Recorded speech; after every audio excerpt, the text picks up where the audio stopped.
In this video, hopefully, we're going to get this panel and this panel completed. Well, we're going to try anyway. We've got some trestles here ready for the high stuff.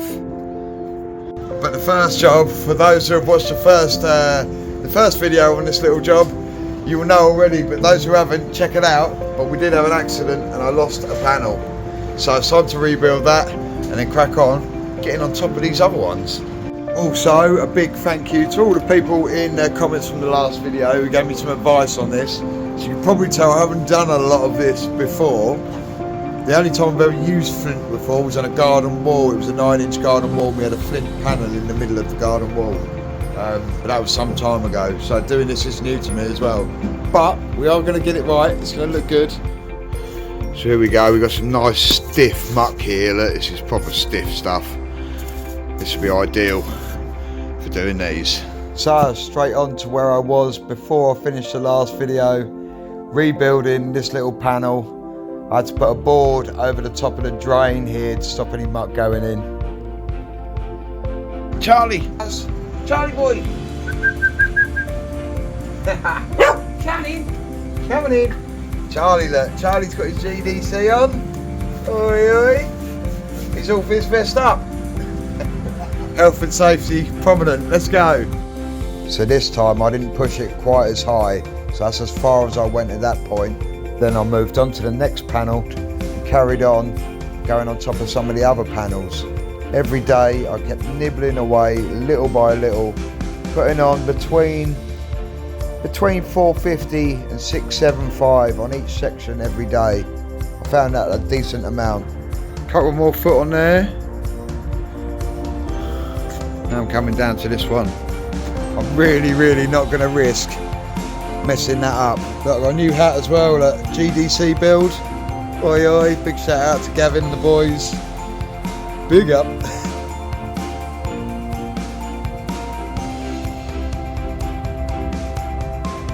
I then moved round the back and got as much done around there as I possibly could.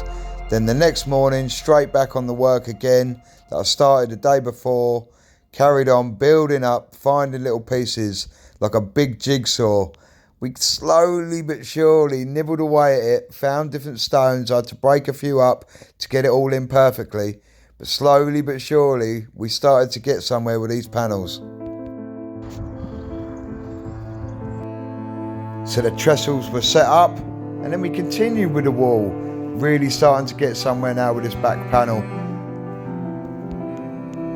Definitely one of those jobs you need a lot of patience for. But fortunately, I've got bags of it.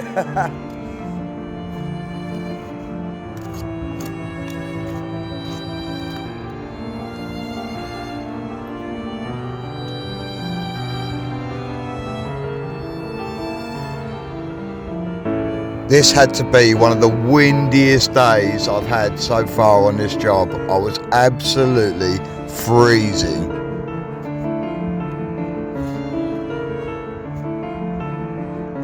But I didn't quit. I carried on stone by stone, one by one, until I couldn't put any more on there.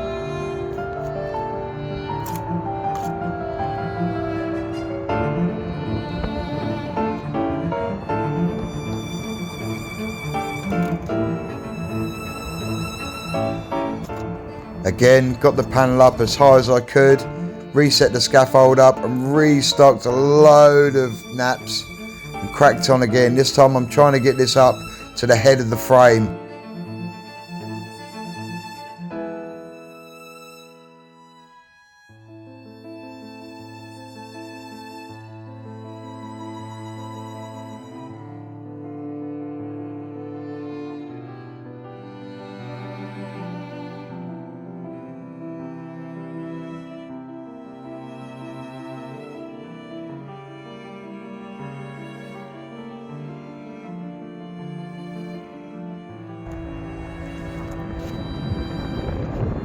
So these panels are now getting up really high. We're right up to the top of the brickwork on both sides. So the next port of call for up here is we're going to put the headers across the top of this steel. but they're all going to be cut. We're going to take a little notch out of them so we don't see the steel at all. So we're going to make it so the steel's invisible. You're not even going to be able to see it by the time we finish. So Gavin's going to be sorting out them. So in the meantime, I'm just going to crack on round the other side and get the other side right up to this height as well. So we've got a load of halves cut now, ready to go over the top of the lintels. Right, I'm set up now.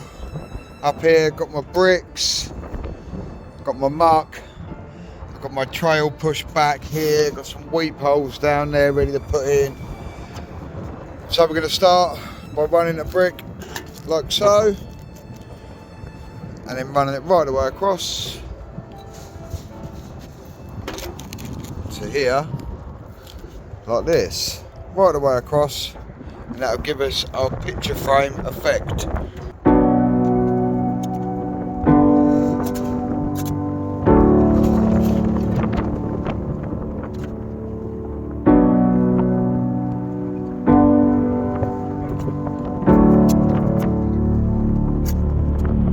So I'm setting the brick up at both ends first of all. Once I've got them both on, I'm going to set them up with their weep holes inside them so they're all set and strong. And I'm going to ping a line between the two of them, and then I can put the whole line through. But I'm going to measure out the gap in between so we can work it out so our perps are nice and even.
After every 6, put a weep hole in, scrape the muck right the way off, get it down bare to the tray, push back as far as you can go. You want the weep hole to sit on the tray, you don't want any muck underneath it, because otherwise there's muck underneath it. It's going to take that amount of muck of water to sit in the tray all the time before it will come out. So the weep hole wants to be as low as possible, so if any water's in there it can escape as quick as possible.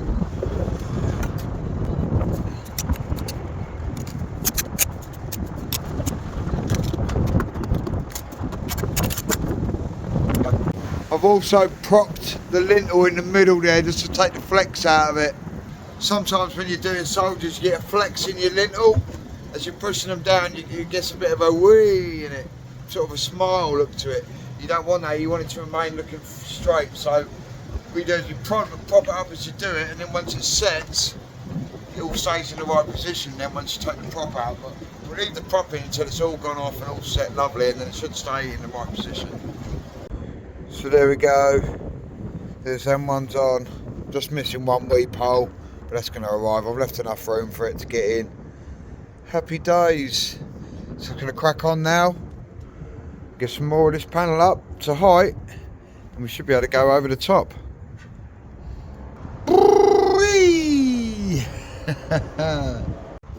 So I've marked a line along the wall here. This is the height of the stone. We can't go any higher than that with stone. So for instance, that piece there is bang on the money, and the soldiers are going to go on top of that. The soldiers will go on top of that, and then they will come up to this line here. Perfect. Right, we've got another little interlude job for Gavin at the GDC. Quick setting out a little pantry in this extension job.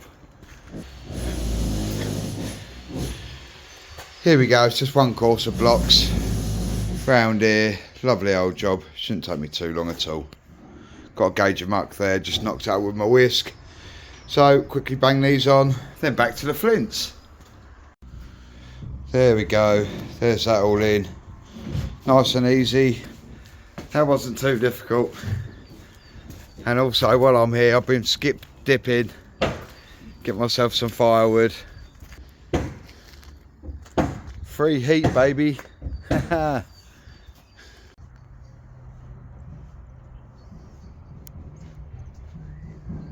But ladies and gentlemen, unfortunately I've got to end that episode now because I've come to Wales.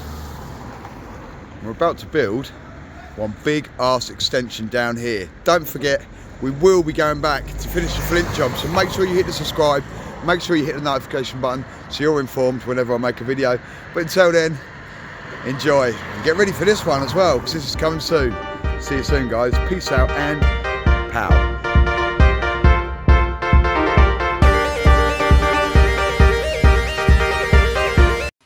I mean, no disrespect, sweetheart, but you've got a face like a ruptured arse.